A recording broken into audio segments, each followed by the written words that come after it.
If you have ever been started on what's called SSRIs, serotonin reuptake inhibitors, which are a very common group of antidepressants, you might find that you have increased appetite to start with.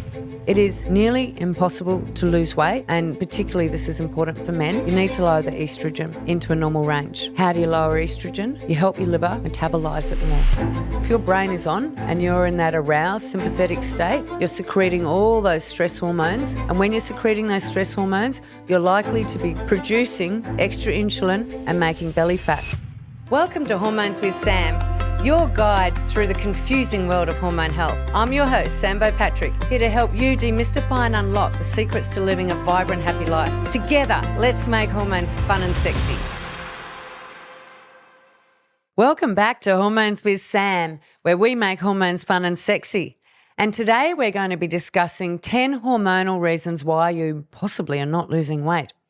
In fact, in my experience of over 20 plus years in a natural medicine clinic, I've found that people might be eating incredibly well.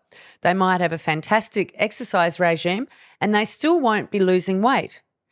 It might be on their thighs, on their buttocks, it might be on their belly. And the reason they're not going to lose weight using those strategies, although they're essential, is because the hormones are out. So let's unpack it. Let's look at some of the common ones and see if you relate to any of these. Now, general information only. If you really want to know, I highly recommend doing the saliva hormone test.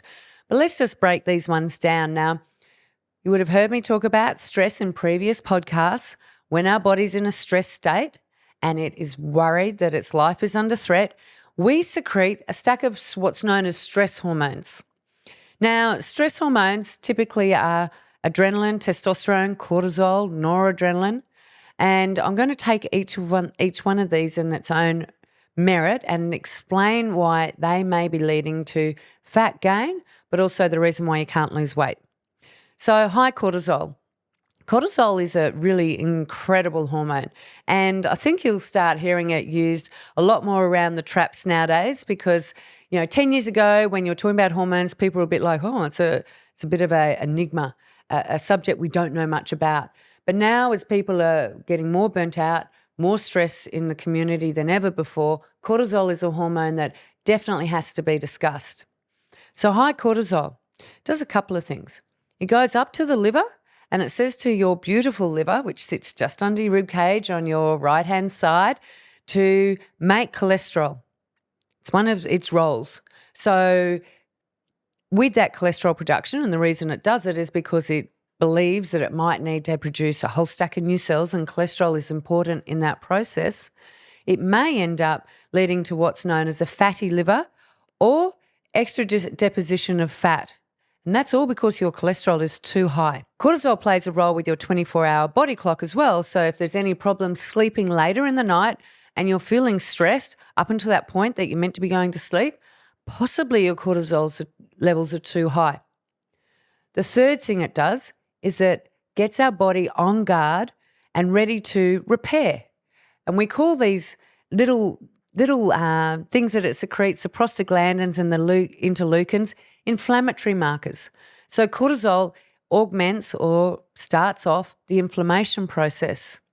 Now, those little things, those little chemicals, prostaglandins and interleukins, inflame our body and make us retain fluid. Often it will slow down the metabolism as well, but I'll go into that when we talk about metabolic hormones. The fourth thing that cortisol will do is it wants the body to have enough sugar ready for those muscles to run if you need to run from a near-death experience, even though it might only be a thought. And there is nothing that's potentially threatening you physically. Our thoughts will take us there. So with the one of the other roles or the fourth role of cortisol is it'll go and release a stack of insulin. Now, insulin is important because its role is to grab the sugar out of our bloodstream and take it into the cells where it can be utilized in the mitochondria for energy. So with cortisol, there's quite a few things it does in a negative way that may be contributing to weight. I'll explain at the end when I've discussed the stress hormones on how you can potentially and very powerfully and quickly lower cortisol.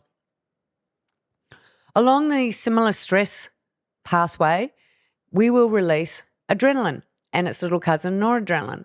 Now, both of those hormones, you might have heard of, oh, he's an adrenaline junkie, or I just got an adrenaline rush. What's happening when we're saying those things and what's happening in our body is we are actually getting a rush of adrenaline and noradrenaline. They are two very fast-acting hormones that get your body enabled to run away from something that, once again, is potentially going to take your life and threatening your life to a place of safety. So they call it the fight or flight or fight, freeze. You might have heard it called out as, but I tend to refer to it as the sympathetic nervous system. So when those hormones are racing around our body, and they definitely do flood them, it's almost instantaneous, your body goes into a very alert on state. In that on state, your body does not want to be attending to other things like digestion, so it switches digestion off. It switches off things like making bowel motions. It switches off things like making urine. So when you're on an on state, all those things that would occur in a relaxed state, which we call the parasympathetic state, are put on hold. Interesting as well, when you're in the on state, digestion is just put on standstill. You won't be secreting digestive enzymes in your gut, the hydrochloric acid, as you need to release. Everything just, because, is it important that you're digesting a buffalo at that point in time? No, it's more important that you're alert, you're taking in information rapidly, your body's getting all these processes ready, so if you need to escape in a very rapid hurry, it can do that. The non-essential body functions get switched off. Now, you might have had a couple of aha moments. If you suffer from constipation, you might be thinking, is it because my body's in a stress state all the time? It could be. If you suffer with indigestion and burping or feeling bloating after food, it could also be that you're eating when your body was in this state, in the stress state, and digestive enzymes weren't switched on. It's very, I guess I talk about this in other podcasts, how you can switch down the stress, switch down the adrenal response and the cortisol, which I'll come back to at the end just to remind you on that. Testosterone is a hormone that both sexes will secrete. It's our competitive, get out of my way, I'm here to do business hormone. It's fantastic when you do want to lift a truck off somebody. It gives you an extra surge of masculine energy that you otherwise don't have when you're relaxed.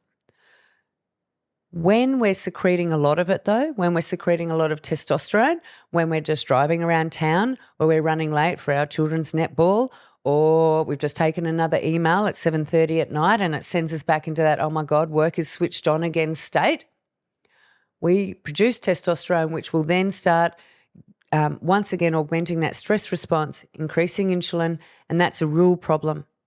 I want to break down and take my time to explain high testosterone and high insulin and why they might be happening at the same time and why that mix is really deadly when it comes to making belly fat. So testosterone we produce when we're stressed. It's, get out of my way. I need to be more masculine. Testosterone is secreted by the adrenals, needs to be taken from the bloodstream into the cell, and it uses what's called a little GLUT4 receptor to do that. So it goes through the door into the cell where it can make us feel like that, stronger, more masculine and more able to carry out tasks, superhuman tasks. It's a super powerful hormone. Insulin also, when it's released due to sugars, raising blood sugars in our diet, or because where it's stressed and cortisol's asked it to do so, testosterone and insulin use the same doorway into the cell.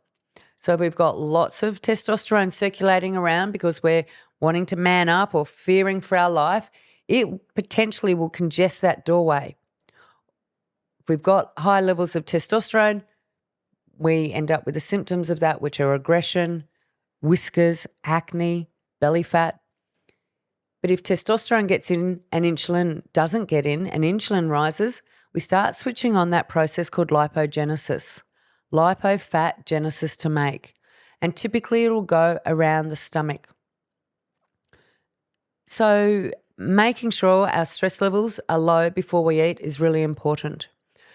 The other things you can do around those stress hormones, the cortisol, the testosterone, the adrenaline, the noradrenaline, is taking 10 minutes when you go from using your brain to eating. I call it brain off, gut on. If your brain is on and you're in that aroused sympathetic state, remember your digestion is switched off. The parasympathetic isn't working, which means there'll be no digestion occurring. You're secreting all those stress hormones.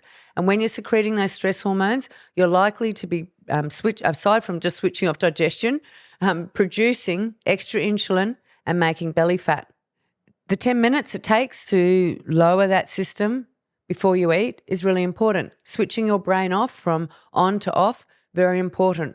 Brain off, gut on. But so is taking time to eat.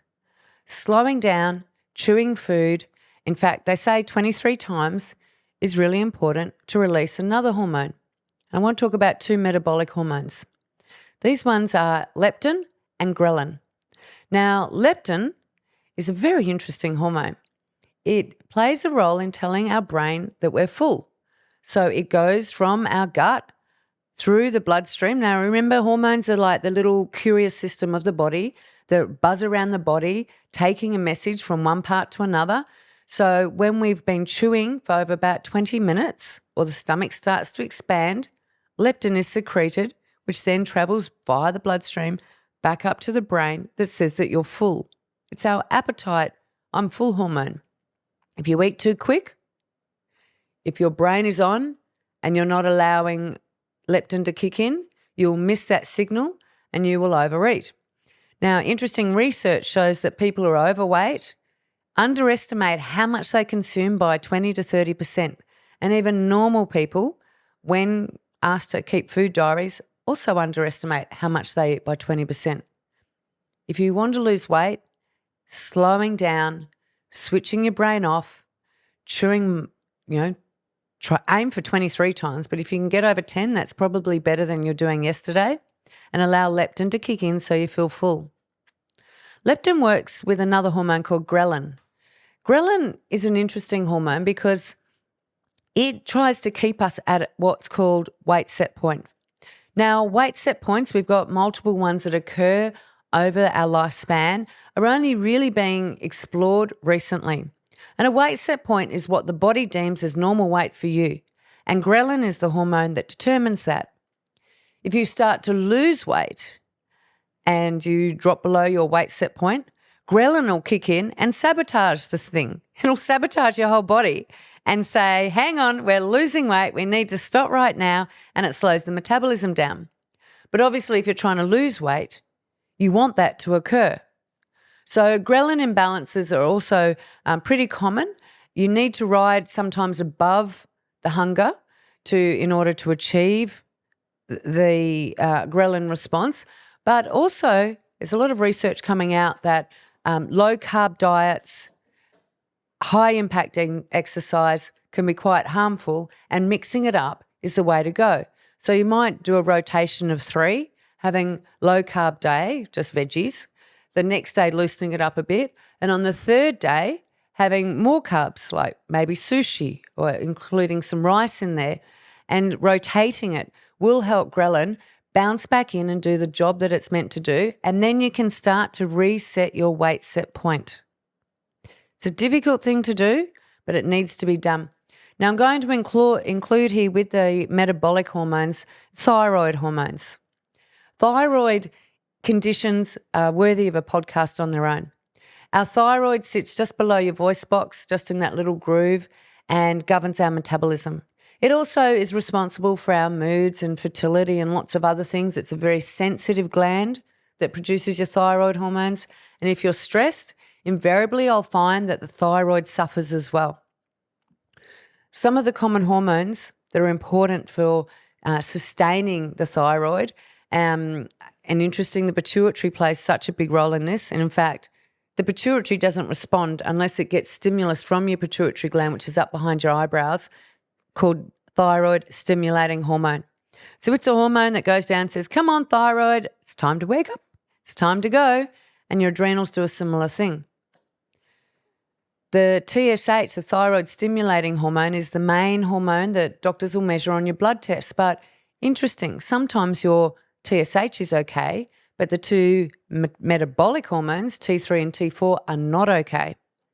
Now, to make the conversion of those two hormones, we need so many what's called cofactors. You need selenium, you need B6, you need zinc, you need good levels of progesterone, another favourite hormone of mine, vitamin D, CoQ10, B1, what else? B12. There are so many cofactors. And if you're lacking one of those cofactors, you might not get the conversion of those two metabolic hormones. If that doesn't happen, your metabolism will slow down. And this is where people who are very stressed will tell you that, apart from sometimes they're not eating. So the, gut on, gut off thing doesn't actually relate because they're not consuming a lot of calories, but they'll still gain weight. And that's because their metabolism just switched off, just like you'd switch off a light switch. Yes, it's important to make sure you're not stressed before you eat, but it's also important that you're having all those little cofactors for those hormones for your thyroid to be able to convert so you can keep your metabolism high, so you're burning calories at the rate that you were designed to do. I'm going to talk about some sex hormones now. The main one, and look, testosterone is medically considered a sex hormone. I always bundle it up with stress hormones because as women particularly, we secrete it when we're stressed as opposed to with our period, unless the period's really stressful, which it can be. But generally the impetus or the pushing component for high testosterone or squirting out testosterone is a stress stimulus. But your sex hormones, let's talk about estrogen and progesterone and how important the balance between those two are. When we produce too much estrogen, it's diabolical for weight. It does a couple of things. So estrogen wants our body to fall pregnant, to be, plump and juicy and be able to nurture a little growing being. So estrogen will stay high. Adipose tissue, which is fat tissue, also secretes estrogen. When it comes to weight loss, and I've read many research papers that suggest that if the person is overweight, a couple of sizes more than they should be, then that fat tissue will be secreting estrogen. It is nearly impossible to lose weight if you've got high estrogen. That needs to be addressed first and foremost. Either a saliva test, or if you want to go on the assumption that your estrogen's high and if you're carrying weight, it will be, and particularly this is important for men, you need to lower the estrogen into a normal range. How do you lower estrogen? You help your liver metabolize it more. So superfoods like flaxseed, broccoli, green leafy veggies, lots of water, helping your liver clear it out and then making sure that you're using your bowels every day. You'll need, in order for your bowel to move, every day, pass once or twice over the day, nice, soft, light brown bowel motion that's formed, which means it's not runny or light diarrhea. It has to be formed. You'll need to have adequate amounts of fibre, preferably through vegetables such as broccoli or celery, maybe some complex carbohydrates like brown rice or wild rice. Lots of water because the bowel motion itself and the fibre the fibre actually draws the water to it, which is what gives it its bulk and its size. And you need to be exercising and moving if you can. Sedentary lifestyle will slow down that whole process, which is why stressed people, often because they're not leaving the computer, will have very slow bowel motions. So if you're not too sure what your estrogen levels are doing and, there's a lot of conditions that will already indicate to me, a professional, that your estrogen levels may be high, such as endometriosis or fibrotic breasts or cystic breasts, lots of lumps and bumps, or PMS or heavy periods. They're all symptoms of high estrogen. Please consider doing the saliva test. It's not covered in most countries by their national healthcare schemes, but it pays such big dividends knowing that information, because until those levels are dropped or normalised, you won't lose weight. And the rest will be, just a lot of effort for not a lot of reward, which isn't what we're about. There's a couple of other hormones I want to touch on. And these tend to be brain hormones and work at a higher level on our satiety and how we metabolize or distribute fat. The first one is beta-HCG, or commonly known as BHCG. You might have heard of it because when we're pregnant, our levels go up, and that's one of the ways, apart from skipping periods, that we know a girl's pregnant. The beta-HCG levels rise, and that's a blood test.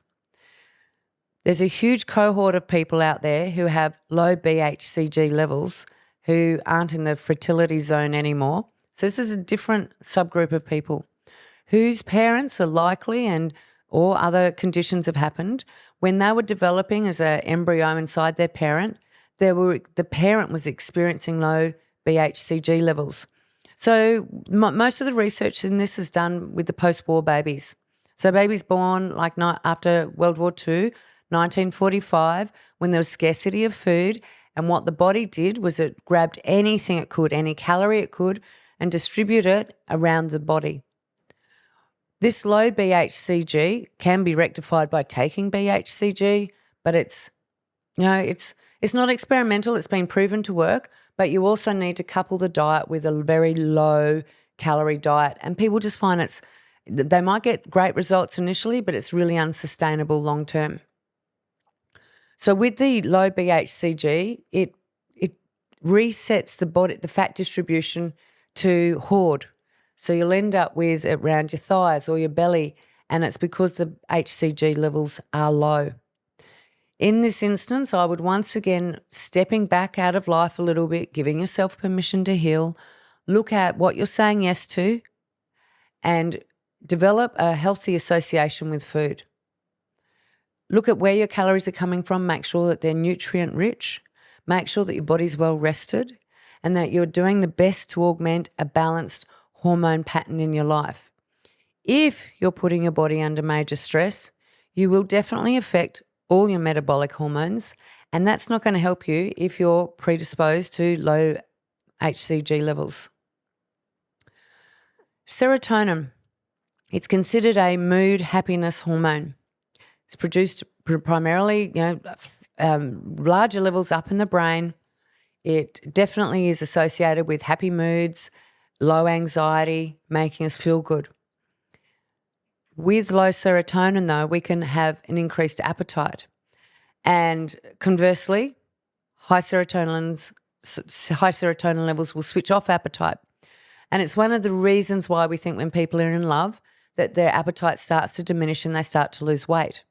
But I also reckon that oxytocin has a lot to do with that, because oxytocin will naturally drop high testosterone and cortisol, and that happens when you're in love as well.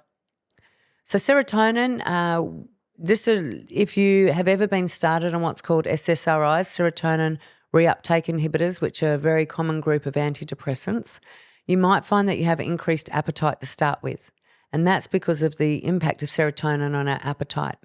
It's a real trick to watch out for with antidepressants, and making sure that you're filling up on salads first and committing to having healthy proteins, nice fats on that same meal will go a long way in making sure you don't gain weight when you start on an SSRI.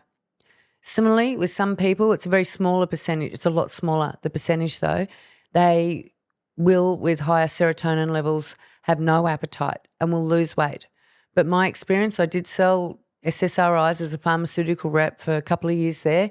The feedback was that it's usually the higher serotonin levels that lead to an increase in appetite. So overall, some take-home grabs from today are: make sure, one, you don't eat when you're stressed. Make sure that you've gone from the sympathetic state when your gut is switched off to the parasympathetic or the relaxed state when digestion occurs. This way, you're making sure your cortisol levels are lower, your adrenaline and noradrenaline are lower, and if you're a testosterone big-time secretor, it will also be lower. That will then impact on your insulin levels. We don't want spikes in insulin and we don't want drops in insulin. We want it to be nice and balanced throughout the day. This can be also augmented by making sure that you never have carbohydrates or sugars on their own, that you eat your carbohydrates, which are often plants, with some protein, and that stops that insulin spike, so we get a nice smooth insulin level, which used to be called being in the zone. It still is called being in the zone. Now remember the other negative impacts of stress on your thyroid, your sensitive, beautiful thyroid that just sits below your voice box. We want to make sure that it can do its job, that it can metabolize as great as it can do. You've got to have the cofactors on board and low stress levels so your thyroid can do its thing. And lastly, with the sex hormones, let's make sure that you're metabolizing them and not getting build-ups within your body by eating a spectrum of rainbows within your meal, lots of proteins and great fats, drinking lots of water, and exercising to facilitate the passage of the detox of those hormones out of your body. Walking, swimming, gym, running, stand-up paddling, dancing, all those things will help your body to detoxify those hormones and help you balance your weight. So as you can see, the hormones that contribute to weight, there's a stack of them, but they can be managed mainly through lifestyle, through food, exercise, drinking clean filtered water, and making sure your mind is switched off before you eat. I'm looking forward to seeing your comments from this episode because I learned just as much from you and your successes as I'm hopefully helping you. Please leave a 5-star review. Share this one with your girlfriends. No doubt they're going to learn something new from this. I'm looking forward to helping you make your hormones fun and sexy and losing some weight through balancing your hormones. I look forward to seeing you on the next episode.